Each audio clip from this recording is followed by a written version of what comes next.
we are joined. There we are. Welcome to the show. Happy New Year. Happy New Year. What's going on, Jamal? Sorry I'm late. I had a smoke detector situation to deal with. You're perfectly fine. You're perfectly fine. We're joined with Sabrina Salvati. She is a Boston-based activist, leftist, and podcaster. She's a member of the Revolutionary Blackout Network, a Black-led multicultural network and co-opt of everyday people, activists, and allies focused on empowering our communities through education, organization, and direct action. I really appreciate you joining me. I always appreciate your appearances, actually, and thank you for this. The last time I spoke with you, we had the opportunity to have this kind of Black men after Kamala Harris lost, and this kind of conversation among African-American men about their take on the Democratic Party and everything like that. From your take on this, what did you get out of that conversation? Was there anything that you took from that at the end of that conversation among all of these various Black men with their own different takes on that election? Yeah, just that, obviously Black male voters feel neglected by the Democratic Party. That was the sentiment, I think, across the panel. And also on top of that, just that, there seemed to be a general consensus on the panel that people are looking for something different.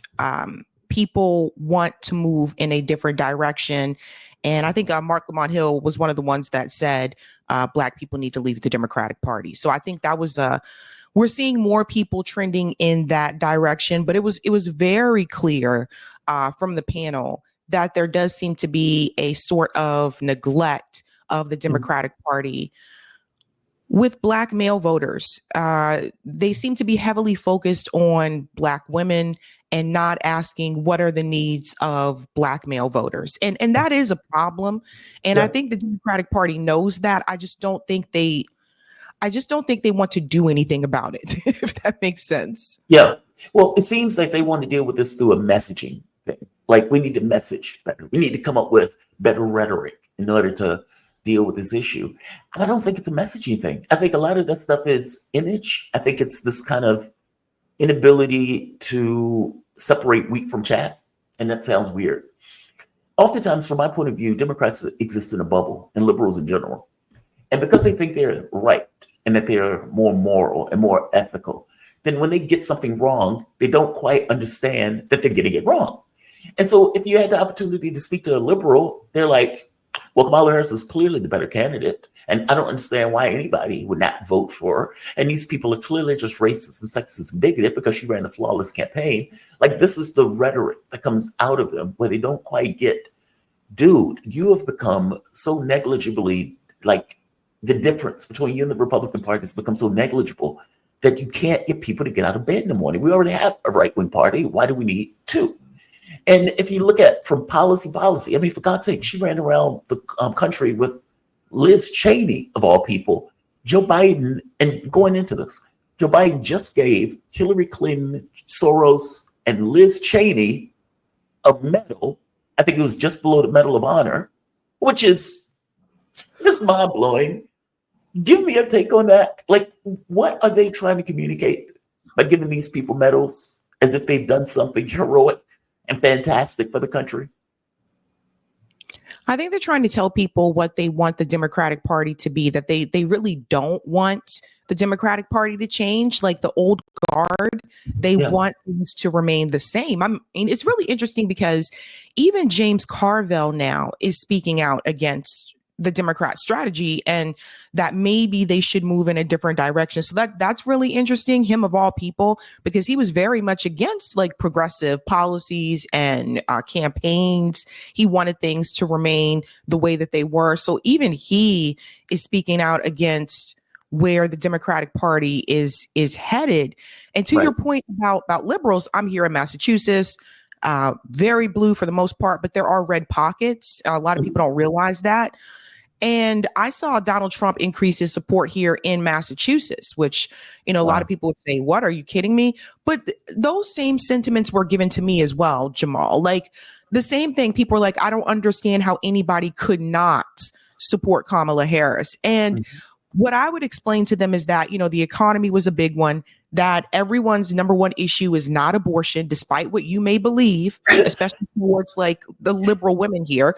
Right. And that the Democratic Party isn't doing anything for its base. It is pandering more towards like the Nikki Haley type of voter, like that type of thing.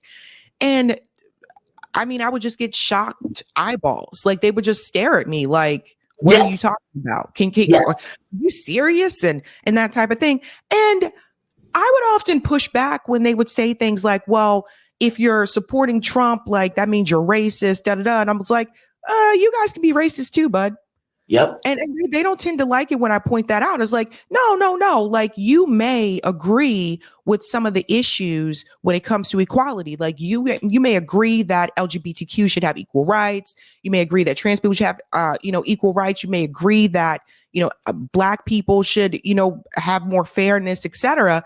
But these same voters, when those people move into your neighborhood, you don't want them living next door to you.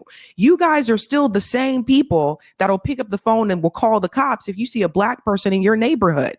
So you guys are racist too, bud. You're just covert racist instead of overt racist. And they don't like it when you point that out. But there obviously are big problems regardless of which political party you're a part of. But those medals that you saw that were given to Hillary Clinton, for some reason, Denzel Washington was in the mix there. It was a kind of eclectic mix. But again, it's a message from the old guard of the Democratic Party that they don't want things to change. And because Hillary Clinton did not win the presidency, there seems to be this consensus that like we have to give her something. Right, which I don't like it. I mean, it was almost like they thought it was her turn. And the fact that she didn't win, it being her turn, it's like, well, we have to offer something. Carville, to your point, Carville is fascinating to me because Carville, I don't get him as an ideologue. He just wants to win. And so whatever it means for Carville to win is what Carville wants to go by. I remember some of the stuff he was like, this is not about a vanity project. This is not about making yourselves feel good and losing. The job is to win. It's a campaign. It's a war. This is what we're supposed to do. And so that's the way he thinks about it. Now, I accept that, he doesn't necessarily like Sanders and everything else, but I get the sense that he is willing to shape himself into whatever in order to win the contest. I mean, because, he's been having this kind of weird come to Jesus moment where he's like, I've been feeling around in the dark, not knowing where I'm supposed to go. Because again, from their point of view, they're right. It's astonishing conversation when you have it with them, and it's like you're beating your head on the wall like, dude, how can you not see that your brand has been damaged? And they don't get it. Well, I mean, Liz Cheney, she was a great American, so she should get an award. It's like, no, she shouldn't. She should. Just stop. No, absolutely not. I was just going to say, I think James Carville, too, also has a little bit of shame because he said that Kamala Harris was, going to win in a landslide. She's definitely going to. So there's a little bit of shame there, too. So, one of the things I've been getting at, and speaking of that, so Kamala Harris, I guess this is, they've been having a little bitterness in the party, especially with Joe Biden. Apparently, they said Joe Biden is very bitter at various people. Kamala Harris was given this, they're signing in people for Congress. Listen to what she says about Sanders. I don't know if you can hear it, but I'm going to play the clip. Let me know if you can't hear it.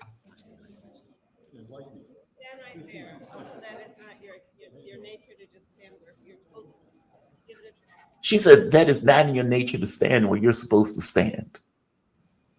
Mm-hmm. What the hell does that mean? What the hell does that mean? I don't know. It's like a microaggression, right? I feel like it's her trying to prove that she can do something. Like, it's just, I don't know, man. I feel like Bernie Sanders, number one, needs to be a little bit more ballsy. I think that him speaking out about the Democratic Party after Kamala lost, like, that's nice. But I do think that Bernie has allowed. It's too late at that point, right? I mean, it's almost like, hey, I lost my job, but I'm calling to pay this bill. It's too late. You've lost your tips. Yeah. They're still trying to make her a thing. Like they still want to, again, like Hillary, they feel like they owe something to Kamala Harris.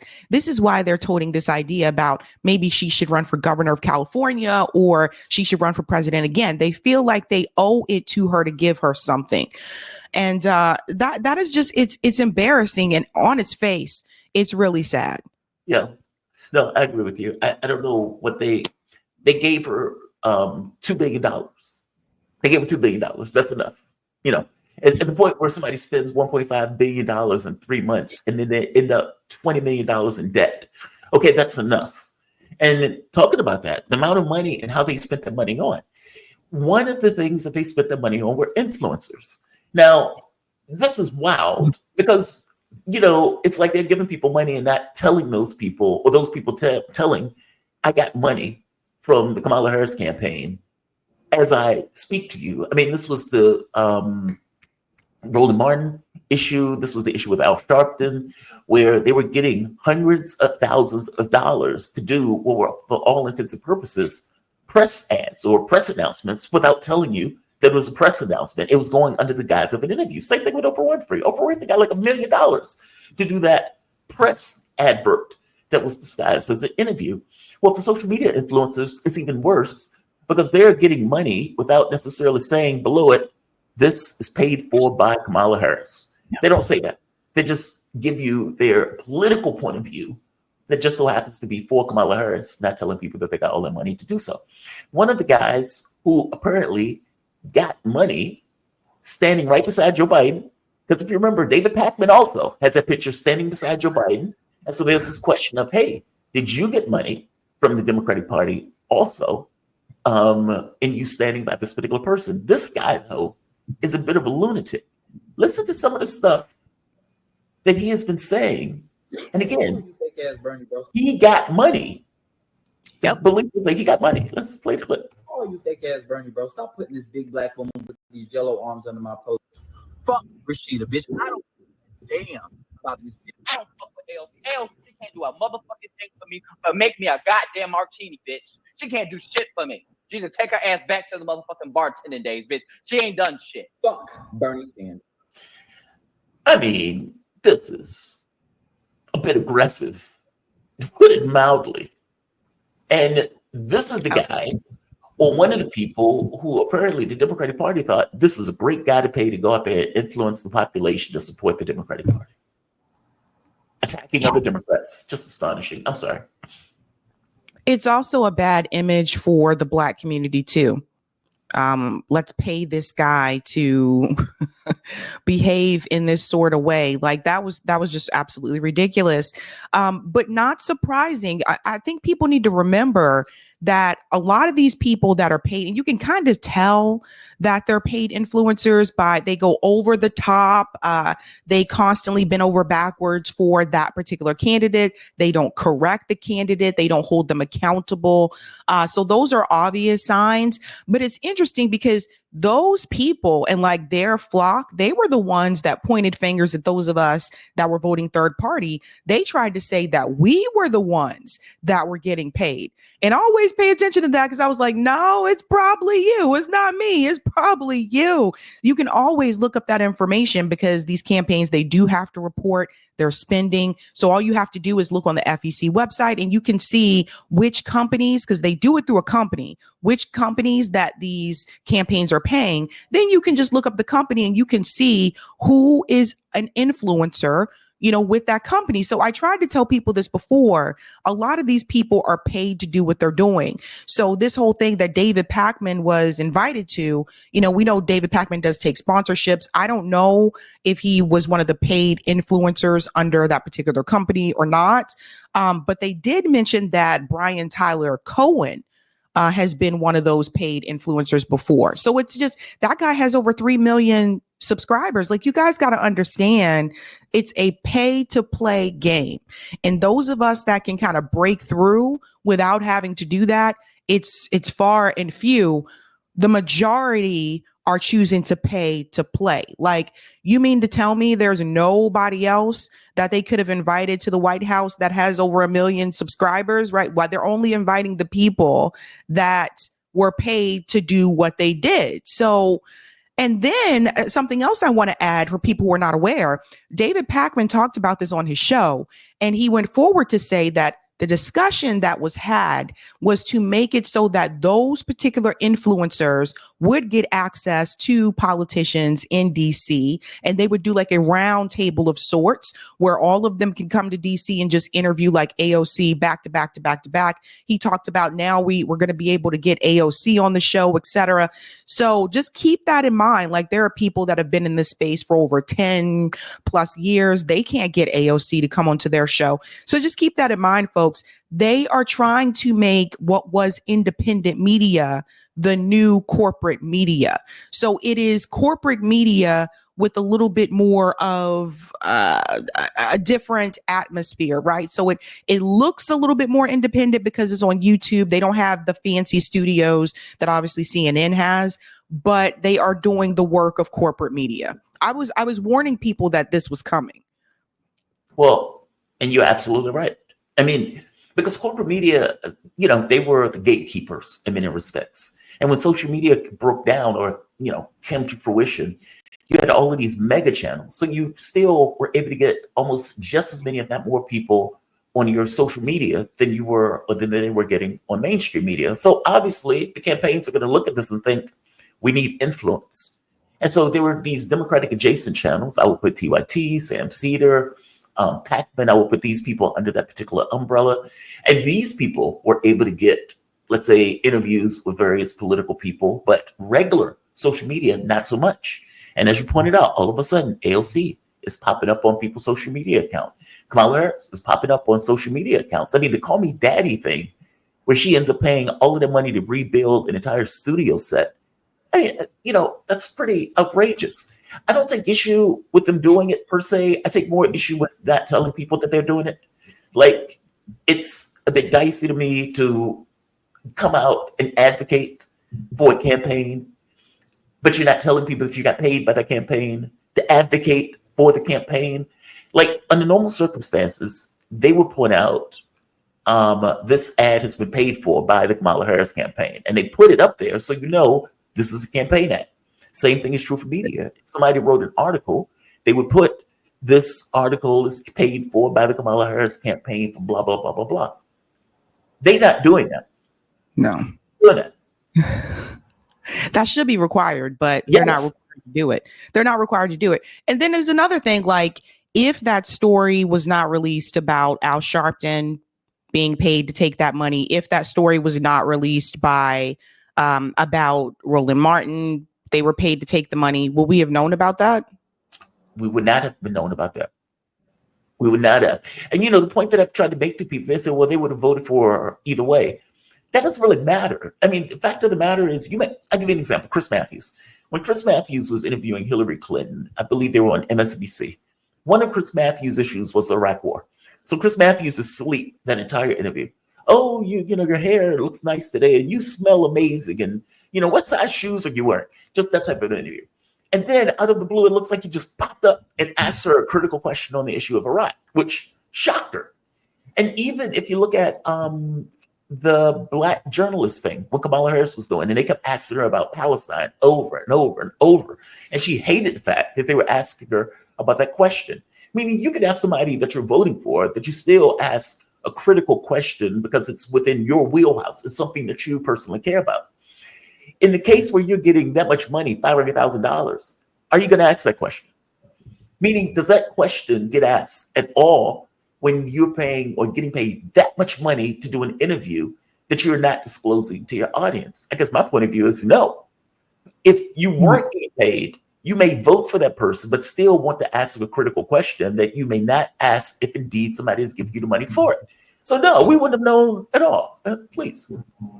Not only that, but another thing I think people should take into consideration when we're talking about the types of questions that they ask them, remember, one of the rules with Kamala Harris in particular is that she had to have the questions prior to the interview. That was another thing with the Joe Rogan as well. Like, she wanted to know, her team said, we need to know what the questions are going to be prior to the interview. I think we all know, like, Joe Rogan talks for like 3 hours. Yes, he does. So obviously I don't think he's going to give people the questions. Like, he just kind of just flies like off his head. He doesn't, I don't think, even have these questions written down from what it looks like. Right. So that was another thing too, that maybe she may be uncomfortable taking questions that she's not willing to answer. And she shouldn't run for president. Yeah. I mean, you're right. You're right. And it's not even just the presidential candidates. Some of the congressional candidates are also this way.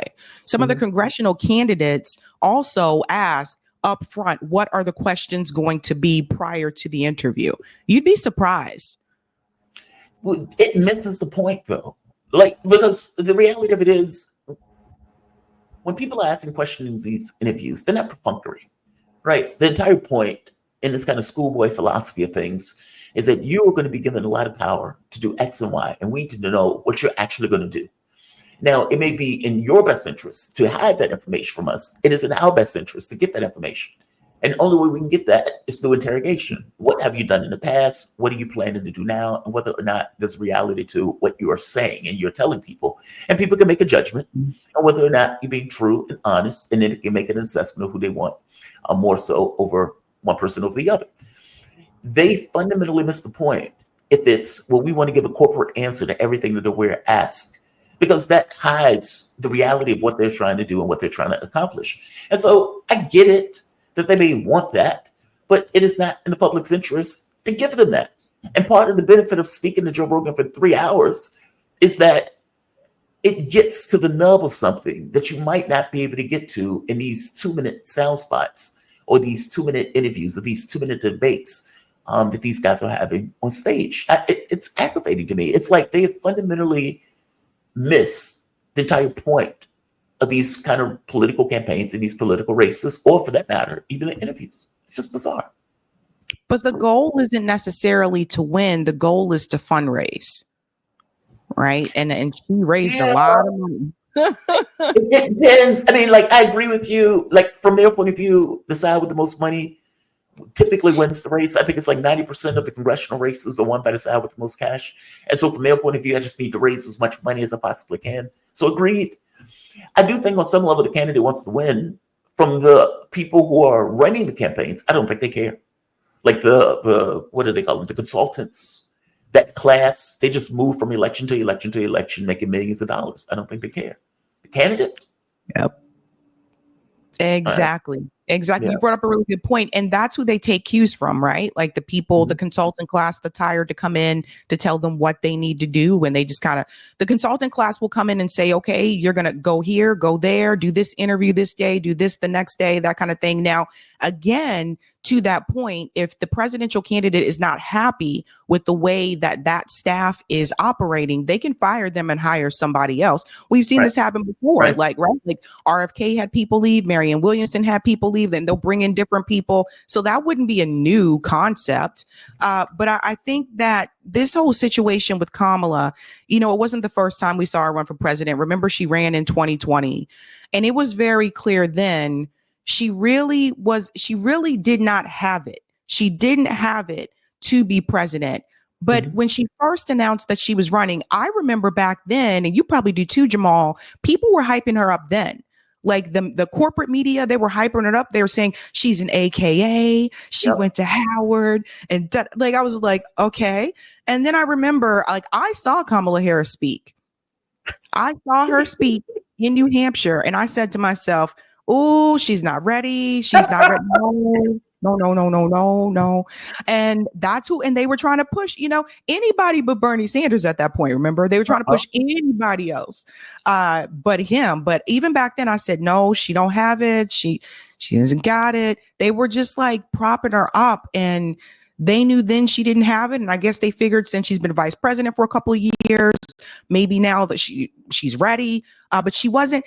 Joe Biden did not want Kamala Harris to be his VP. Does everybody remember this? He wanted Amy Klobuchar. Yep. Clyburn. Clyburn. Basically, Clyburn needed, they wanted to give her to Sanders. South Carolina was the state that they needed to get, because if people remember, up to that point, Joe Biden was failing miserably in that race. Sanders looked like he was going to run away with it, especially if he had taken South Carolina. Clyburn is believed to have delivered South Carolina to Joe Biden with this thing of, I want a Black woman to be VP, and that person needs to be Kamala Harris.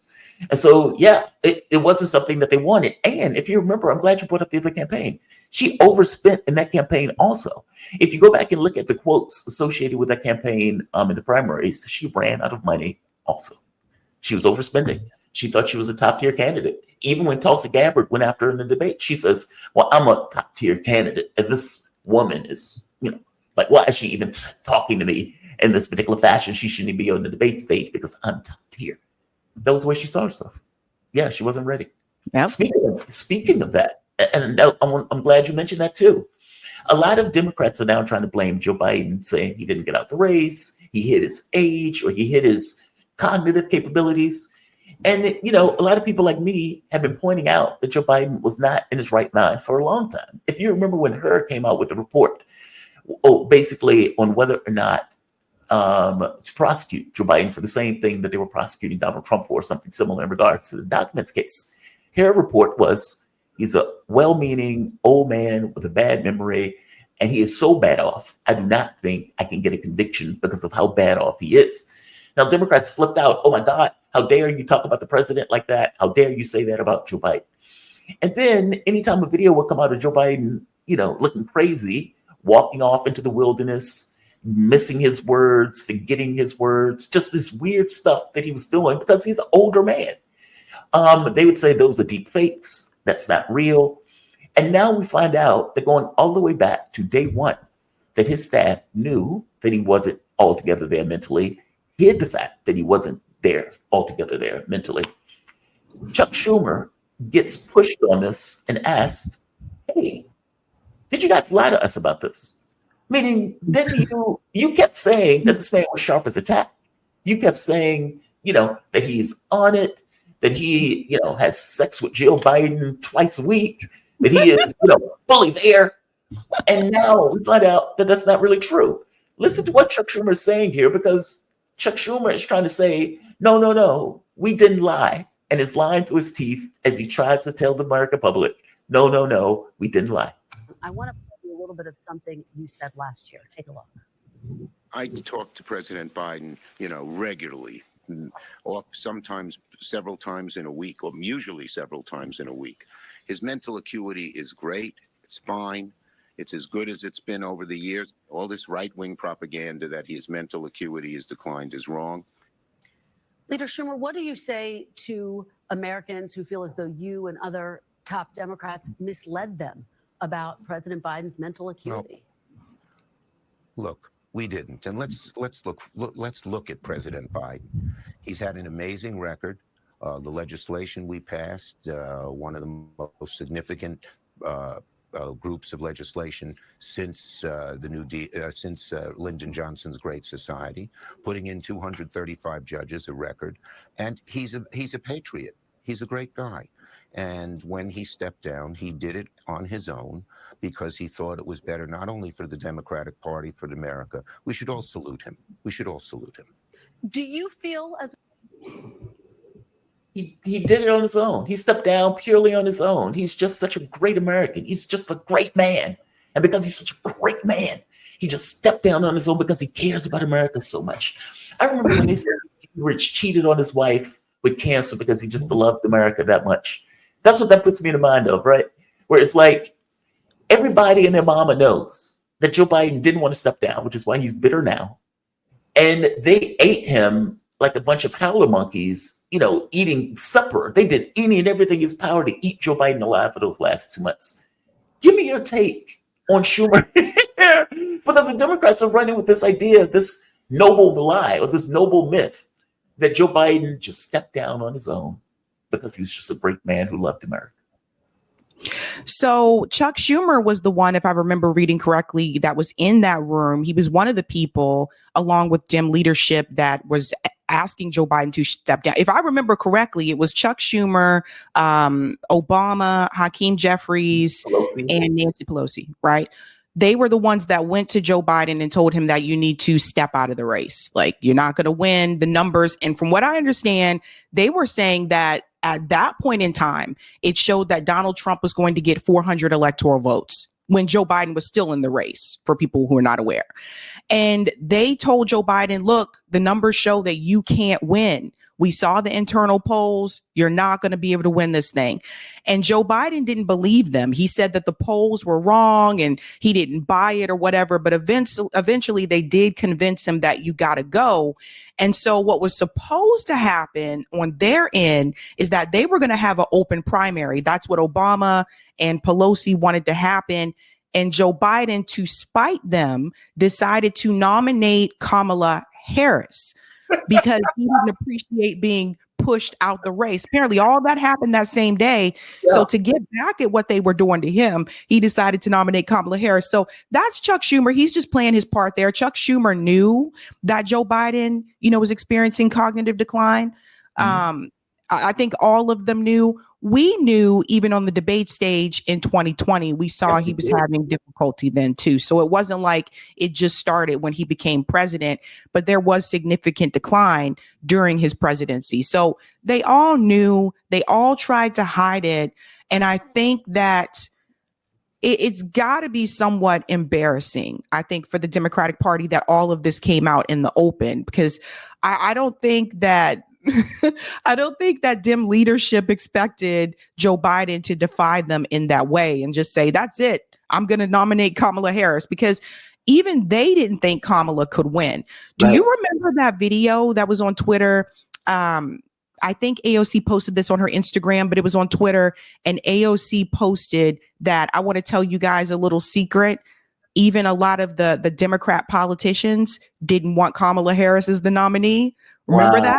Yeah. Because they didn't think she could win. And Obama didn't think that she could win either. It turns out Obama was right. But the reality is, at the end of the day, everybody just kind of got on board because they're going to support their party regardless. But they knew that it was unlikely for her to win. So add that to the paid influencer story, and it makes it seem like basically Kamala Harris's campaign was a scam altogether. Extremely good point. And if you talk to Democrat liberals today, they'd be like, what do you mean that she couldn't win? It's like nobody thought that she could win at the time. And yet that's the argument that these guys are putting forward. Before I close it, one last thing, H1B1. I have been fascinated by this conversation because you've had elements of the right, the MAGA crowd, who would argue, well, wait a minute, this is not what we voted for. We believe that you were going to fight for every American worker.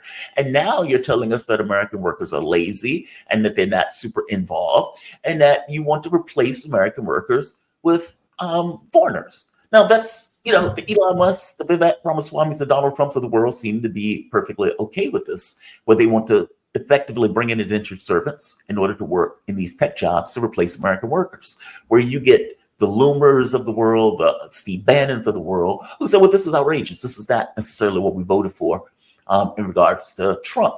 Simultaneously, though, they also want to destroy the Department of Education. So it's super weird. Give me your take on this. We have about 2 minutes before we close it. Well, I guess in some ways they're trying to look and see, like, where can we cut costs, right? So they feel like the Department of Education isn't really serving its purpose. And some people on the left agree with that as well.